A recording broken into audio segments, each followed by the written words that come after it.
시청자 여러분 안녕하십니까. 신인균의 군사TV 디펜스 브리핑입니다. 오늘은 신인균 대표의 외부 일정으로 인해서 편집국장인 제가 주말 디펜스 브리핑을 대신 진행하게 됐습니다. 오늘 일요일 디펜스 브리핑은 굉장히 우려스러운 소식 두 가지를 가지고 왔습니다. 저희가 국방TV와 군사TV를 통해서 여러 차례 우려를 전해드렸던 그런 내용인데, 한 가지는 우크라이나, 한 가지는 우리나라에 해당되는 소식입니다. 먼저 첫 번째 소식 보고 가시겠습니다. 미국의 주먹구구식 우크라이나 전쟁 수행 전략이 전쟁을 갈수록 수렁에 몰아넣고 있습니다. 개전 초부터 F-16 전투기를 공급해달라고 간곡히 외쳤던 우크라이나가 돌연 F-16 전투기를 못 쓸 것 같다며 난색을 표하고 나서 논란이 되고 있습니다. 유럽 각국이 우크라이나에 전투기를 공급하기 위해 다각도로 노력을 기울이고 있지만, 우크라이나 공군은 F-16 전투기를 수용할 준비가 전혀 되어 있지 않다고 유리 이그낫 우크라이나 공군 대변인이 현지 시각 1월 25일 밝혔습니다. 이그낫 대변인은 현재 우크라이나군에는 F-16을 운용할 수 있는 인프라나 조종사, 운용 인력이 부족하다면서 많은 유럽 정상들께서 우크라이나에 전투기를 공여해 주기 위해 노력하고 있지만, 전투기 공여는 현재로서는 실현 불가능한 솔루션이라고 밝혔습니다. 그는 항공기를 들여온다는 것은 간단한 문제가 아니다. 우리는 적절한 인프라와 장비, 충분히 훈련된 조종사와 정비요원 등의 패키지가 필요하다면서 지금은 시설도 조종사도 정비사도 없다고 호소했습니다. 이그낫 대변인의 이 같은 지적은 유럽과 엇박자를 내고 있는 미국의 F-16 전투기 지원 정책에 대한 우회적 비판으로 해석되고 있습니다. 당초 미국은 유럽 각국이 퇴역 F-16 기체들을 내어주면 미국이 수출 승인과 함께 성능 개량, 운용 요원 교육, 후속 군수 지원을 제공하겠다며 이른바 전투기 연합을 출범시킨 바 있습니다. 그러나 미국은 지난 1년여간 우크라이나에 F-16 운용을 위한 인프라 지원을 거의 제공하지 않았는데요. 이러한 지원이 제공되지 않은 상황에서 전투기 인도가 임박하자 우크라이나는 제반 인프라와 인력 부족을 언급하며 전투기를 인수하지 못할 것 같다는 입장을 내놓았습니다. 문제는 우크라이나의 소련식 공군기지에 미제 전투기 운용시설을 갖추고 조종사와 인력을 충분히 확보하는 것이 하루 이틀 안에 해결되는 문제가 아니라는 점입니다. 애초에 전투기 지원 의사가 없었던 것으로 보이는 미국 때문에 우크라이나는 F-16을 받더라도 제대로 운용하기 어려울 것으로 보입니다. 우크라이나 전쟁이 조만간 발발 2주년을 맞습니다. 2년 동안 정말 치열하게 싸웠고, 지난 1년 동안, 정확히는 2023년 봄부터 우크라이나가 반격을 한다라고 발표를 했었는데, 반격 작전을 준비하면서 미국과 서방 각국이 굉장히 많은 양의 무기를 몰아줬습니다. 전차나 장갑차, 각종 포병화기, 이런 것들을 줬는데, 공세 작전할 때 제일 필요한 것, 바로 항공화력이죠. 그래서 우크라이나가 계속해서 F-16 전투기나 A-10 공격기를 달라고 요청을 했는데, 미국은 확전 가능성이 크다라고 하면서 계속해서 이 지원을 묵살해 왔습니다. 그러다 결국 지난해 유럽 각국이 보다 못해서 자신들이 미국이 승인만 해주면 F-16 전투기를 공급해주겠다, 이렇게 나섰죠. 덴마크, 네덜란드, 노르웨이, 이런 나라들인데, 이 국가들이 전투기를 주겠다고 했을 때 미국은 어떤 반응을 보였습니까? 각국이 F-16 전투기를 공급을 해주면 미국이 우크라이나의 F-16 전투기에 대한 후속 군수 지원을 책임지겠다, 이런 식으로 해서 전투기 연합이 돌아갔는데, 결국에는 이 약속이 지켜지지 않았다는 것이죠. 지금 덴마크, 네덜란드, 루마니아, 노르웨이, 이런 나라들이 같이 훈련장도 만들고 우크라이나 조종사들을 데리고 와서 교육훈련, 기종전환 훈련도 시켜주면서 F-16 공여를 위한 준비에 박차를 가하고 있습니다. 그래서 이르면은 작년 말, 아무리 빨라도 올해 1분기 중에는 F-16이 공급될 수 있다라는 전망들이 나왔었는데, 우크라이나 공군 대변인 입에서 그것이 불가능하다는 얘기가 나온 거죠. 사실 이 F-16 공급도 굉장히 우습습니다. 이 덴마크나 노르웨이, 네덜란드 같은 경우에는 보유하고 있는 F-16이 1970년대 방공용으로 도입해서 90년대 한번 개량한 F-16 AM, BM, 굉장히 구형 버전들입니다.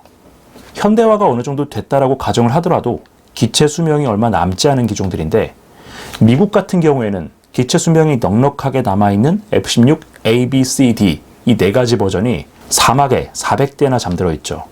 앞서 말씀드렸던 유럽 각국이 F-16을 주는 것은 현재 자신들이 현역으로 사용하고 있는 기체를 빼서 공급하는 건데 말 그대로 출혈 지원입니다.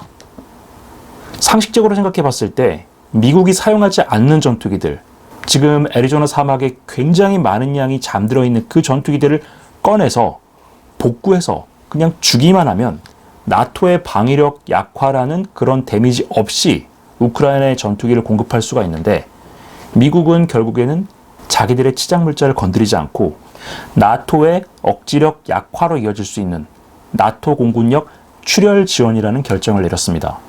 그렇게 해서라도 우크라이나의 전투기가 공급이 됐으면 다행인데, 덴마크가 퇴역시키려고 하는 40여 대 기체 가운데 절반 정도를 아르헨티나에 판매하라고 아르헨티나 수출 승인을 내줘버렸죠.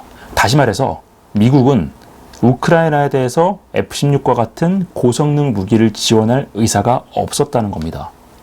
자, 이것은 지금 미국이 중동 지역에서 보여주고 있는 굉장히 소극적인 정책과도 일맥상통하죠. 적의 심기를 건드리지 않고, 건드리더라도 최소한만 건드리고 적의 눈치를 보면서 전전긍긍하면서 시간을 계속 끌어서 세계의 혼란을 가중시키는 바이든 대통령이 집권 이후부터 꾸준히 취했던 그 정책의 연장선상에 이 우크라이나 전투기 지원 이슈도 물려있다는 겁니다. 지극히 개인적인 생각이지만은 만약에 올해 대선에서 도널드 트럼프 전 대통령이 다시 백악관에 복귀한다라고 한다면, 저희가 바이든 행정부 집권 초기부터 이자들이 집권하게 되면 세계가 어떻게 될 거다, 그 이유는 무엇 때문이다 라고 말씀을 드렸는데, 이 이해할 수 없는 바이든 행정부의 이 정책들에 대해서 미국의 차기 정부가 철저하게 조사하고 죄가 있다면 그 죄값을 치르게 해주기를 바라겠습니다. 자, 두 번째 소식입니다. 지금 총선을 앞두고 굉장히 경쟁이 달아오르고 있습니다. 경쟁하는 것은 좋은데 그 경쟁은 어디까지나 국익을 해치지 않는 선에서 이루어져야 되겠죠. 자, 그런데 국익을 해치면서까지 경쟁의 현안이 된 사람들이 있습니다. 러시아의 유럽 침공 가능성에 대한 우려가 커지면서 폴란드 새 정부의 군비 증강 움직임도 바빠지고 있습니다. 폴란드가 기갑전력 현대화 사업을 서두르고 있는 가운데 폴란드에 대량 수출 예정이던 K2 전차가 국내 거대 야당의 반대로 수출이 무산될 수 있다는 우려가 나오고 있어 충격을 주고 있습니다. K2 전차를 생산하는 현대로템과 이에 협력하는 협력사 등 경남 지역 방위산업체들이 경상남도 상공회의소 협의회 명의로 김진표 국회의장에게 수출입은행법 개정안을 조속히 처리해달라고 호소하는 건의문을 발송했습니다. 협의회는 대규모 무기 수출 사업에 필요한 금융 지원을 위해 수출입은행의 자본금 확대가 절실하다면서 어렵게 열어놓은 수출길이 막히지 않도록 한국 수출입은행법 개정을 서둘러 달라고 국회의장에게 간청했습니다. 방산업체들이 국회에 이 같은 건의문을 보낸 이유는 수출입은행의 법정 자본금이 15조 원으로 묶여 있어 대출을 통해 30조 원 규모의 무기 구매 대금을 조달하려는 폴란드 정부의 계획에 차질이 생겼기 때문입니다. 정부와 여당은 지난해 수은법 개정안을 통해 수은 법정 자본금을 현행 15조 원에서 35조 원으로 늘리는 방안을 추진했습니다. 그러나 더불어민주당이 장악하고 있는 국회 기획재정위원회는 해당 안건을 상임위에 상정조차 하지 않고 1년 넘게 계류시키고 있습니다. 문제는 폴란드의 상황이 급하다는 것입니다. 폴란드 국방부 군수국장인 아르투르 쿠르텔 준장은 현지 시각 1월 25일 디펜스24와의 인터뷰에서 우크라이나 전쟁에서 확인된 바와 같이 현대전에서도 전차는 매우 중요하다면서 K2PL 전차 도입 사업이 매우 중요하고 시급하다고 밝혔습니다. 예정대로라면 우리나라는 지난해 폴란드와 K2PL 전차 800여 대 수출 계약을 체결했어야 했습니다. 그러나 수은법 개정안이 국회에서 막히면서 계약조차 못하고 있는 상황인데요. 이 때문에 폴란드가 다른 전차 도입으로 아예 선회하거나 도입 물량을 축소하는 등의 플랜 B를 선택할 수 있다는 우려도 쏟아지고 있습니다. 정부는 수은에 직접 출자하는 방식으로 10조 원 현물 출자, 5조 원 현금 출자 방안을 추진하며 부랴부랴 대책 마련에 나섰습니다. 자유민주주의 진영에 대한 기여는 물론 막대한 경제적 이익 창출이 예상되는 사업을 가로막고 정치 노름을 하고 있는 정치 세력들, 도대체 어느 나라 소속인지 묻고 싶습니다. 자, 지금 유럽 완전히 난리가 났죠. 독일 같은 경우에는 러시아가 조만간 침공할 수 있다라는 우려가 커지면서 외국인을 자국군에 입대시키는 방안까지 추진하고 있습니다. 병역법을 개정해서 다소 위험 요소가 있더라도 2만 명의 병력을 충원해서 국가안보 소요를 달성을 하겠다라는 것이 독일의 목표인데, 독일보다 더 러시아에 가까운 폴란드는 말 그대로 발등에 불이 떨어진 상황이죠. 러시아가 언제 수알키갭 지역으로 밀고 들어올지 모르는 상황에서 지금 당장 노후화된 천여대나되는 이 전차들을 대체할 신형 전차를 도입을 해야 되는데 한국에서 이 차관 문제가 해결되지 않아서 계속해서 딜레이가 되고 있는 겁니다. 자, 그럼 현찰로 사면 되지 왜 차관을 하려고 하느냐?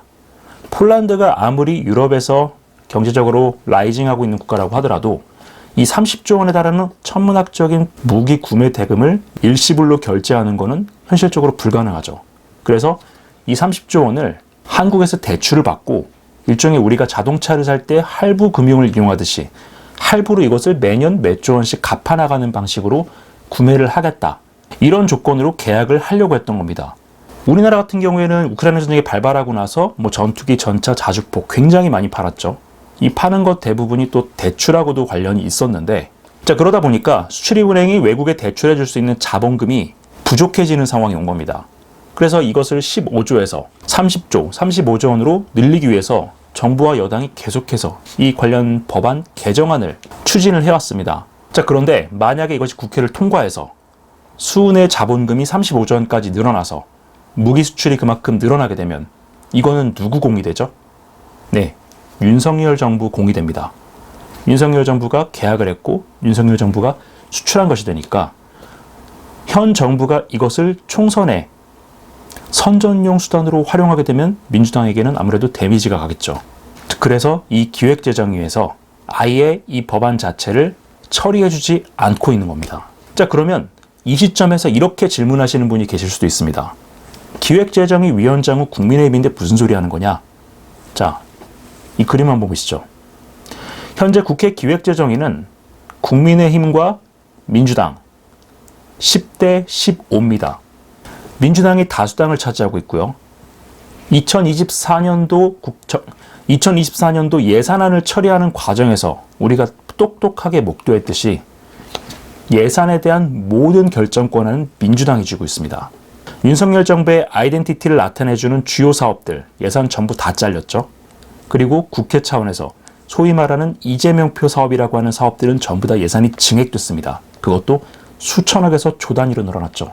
상임위가 가동되지 않고 있었던 것이 아니라 자기들의 정치적 선전용으로 쓸 수 있는 그 법안들을 처리하는 데만 혈안이 돼서 당장 이 수은법 30조에서 35조 원으로 늘리는 이 법안 개정을 하지 않아서 이 수십조 원 규모의 폴란드 수출이 날아갈 수도 있는 그런 상황이 됐다는 겁니다.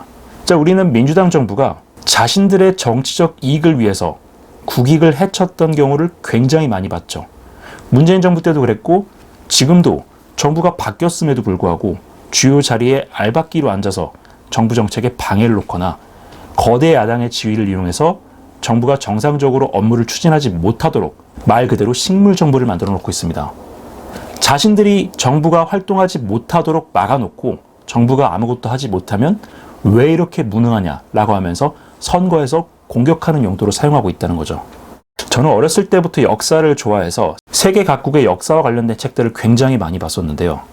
동서고금을 막론하고 이렇게까지 자국의 이익과 안보에 대해서 악질적으로 행동하는 정치 세력은 지금의 더불어민주당 이외에는 본 적이 없는 것 같습니다.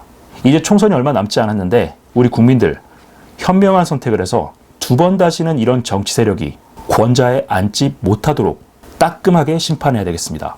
오늘 저희가 준비한 디펜스 브리핑은 여기까지입니다. 시청해주셔서 감사합니다.